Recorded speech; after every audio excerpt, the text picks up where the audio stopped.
మా బతుకులే ఇలా సావలేని బతుకులు, బతకలేని సావులు. వస్తాను బాబు.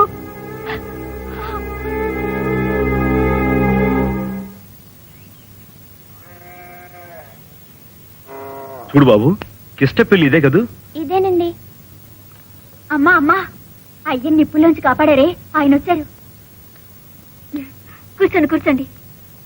మా అమ్మ ఇప్పుడు మీ గురించే చెప్తూ ఉంటది. అలాగా? అమ్మా నువ్వు బయటికి రామ్మా. ముందు నువ్వు లోపలికి రాయే. నువ్వే రామ్మా. అబ్బబ్బబ్బబ్బబ్బా, ముందు నువ్వే లోపలికి రాయే. ఎన్ని మగవా? సరే.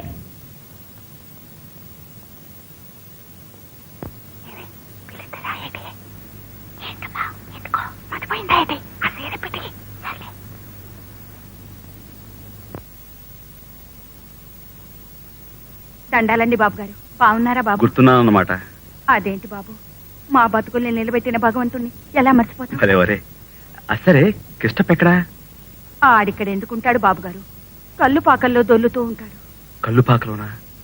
అదేంటి, ఇంత ప్రమాదం జరిగిన తర్వాత కూడా తను ఇంకా తాగుడు మానలేదా? ఎంత ప్రమాదం జరిగినా ఇంకా బతికే ఉన్నాడు కదండి. మరి సచ్చేదాకా తాగాలి కదండి. అర్ధరాత్రి ఇంటికొస్తాడు. అది లేదు ఇది లేదని ఏదెతుకు తింటాడు బాబు గారు.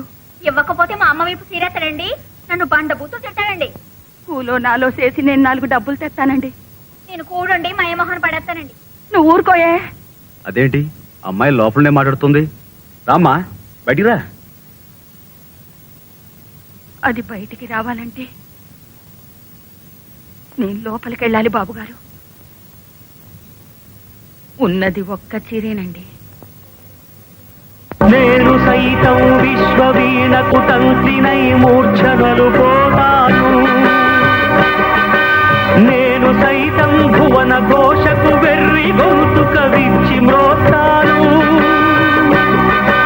నేను సైతం ప్రపంచాబ్జపు తెల్లరేకై